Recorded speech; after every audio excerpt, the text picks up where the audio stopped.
Que dans notre société, parler de sexualité et de reproduction est un sujet hyper tabou. Il faut être courageuse pour en parler avec sa famille, en plus de ça, même sa sœur. On peut parler de certains sujets avec les ordinateurs que l'on ne peut pas avec les parents. Dans la rue, on peut avoir beaucoup d'informations qui ne sont pas forcément véracées. Sur Internet, on a beaucoup d'informations qui peuvent être toxiques. Alors on se pose des questions. Pourquoi? C'est parce que les jeunes ne disposent pas d'informations suffisantes. Ils ne disposent pas d'outils suffisants ou ne disposent pas de services ou d'infrastructures adéquats qui les permettent de s'informer et donc d'être un moteur du développement. Et notre cible dans nos efforts de communication pour le changement de comportement qui se focalise sur les jeunes, nous avons pensé que nous pouvons utiliser un outil qui est à la portée de la jeunesse.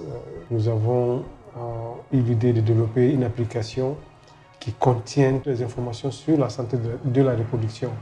L'enquête démographique et de santé du Mali 2012-2013 nous montre que les adolescents commencent maintenant très tôt leur vie féconde. C'est-à-dire 39% de ces adolescents sont déjà rentrés dans leur vie féconde. En fait, e-Colossy est un concept qui permet de mettre à disposition des jeunes un support pour qu'ils puissent s'informer, apprendre, s'éduquer sur des questions liées à la santé de la reproduction. Le projet KJK ou Kenya Djemukan est l'un des 2 projets bilatéraux financés par le gouvernement américain à travers l'USAID qui se focalise sur la communication et la promotion des services et des produits de santé. On a eu à travailler en premier lieu avec les jeunes. On a recensé les besoins et les déficits qu'ils rencontrent, qu'ils trouvent concernant leur santé de la reproduction. Ensuite, nous sommes encore retournés vers ces jeunes avec l'appli une nouvelle fois. Nous avons travaillé avec le niveau national, en l'occurrence la DNS, le CNIEX, ainsi que le Haut Conseil national de lutte contre le sida, qui ont participé en tout cas à la correction du contenu du livret. Parce que durant tout le processus de validation, nous avons aussi invité les jeunes pour qu'il y ait un débat.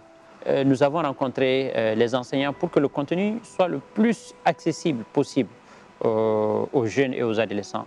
Avant tout, on aimerait que l'application et le livret soient utilisés dans le milieu scolaire, universitaire, dans les écoles professionnelles, etc. Donc, en gros, nous l'avons fait avec ce qu'on estime être vraiment les parties prenantes clés qui interviennent dans le domaine de la santé de la reproduction auprès des jeunes. Ce qui crée la différence entre e-Colossy et les autres applications de ce genre, c'est que e-Colossy a non seulement un calendrier du cycle mensuel, mais aussi un livret sur les informations clés de la santé de la reproduction que les jeunes peuvent consulter. Et ce livret est aussi composé d'un dictionnaire pour les différentes notions. Ensuite, nous avons des forums de discussion où tout un chacun peut entamer une discussion sur une information ou échanger avec les autres membres qui utilisent l'application. Nous avons aussi des vidéos, des liens qui nous redirigent vers YouTube sur les vidéos qui traitent de ces différentes notions aussi, on va dire. Et nous avons l'assistance et les réglages. Le modèle que nous voulions, c'était un modèle qui permettrait à ce qu'on puisse facilement le pérenniser au Mali. Donc, de sorte que le développement, il est fait par une entreprise malienne, premièrement. Deuxièmement, la maintenance est attribuée à une structure nationale. De sorte que le jour où le Kenya Djemukan n'est pas là, c'est très facile que cette application puisse continuer à vivre sans que ça ne demande beaucoup de ressources pour que ça puisse survivre.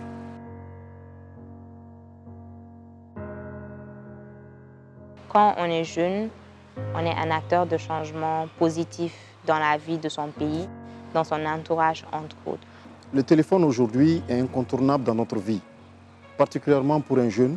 C'est avec le téléphone, il se lève, dans la journée, il se promène avec, il se distrait avec, mais il doit aussi savoir qu'il peut apprendre avec. Sans vouloir être très prétentieuse, nous pensons que ça peut sauver des vies. Être jeune, c'est surtout être responsable. Et en étant responsable, on le devient aussi pour tout le monde en quelque sorte. Il faut vraiment que les jeunes s'approprient de cette application pour enfin avoir un ami, un conseiller et un confident personnel.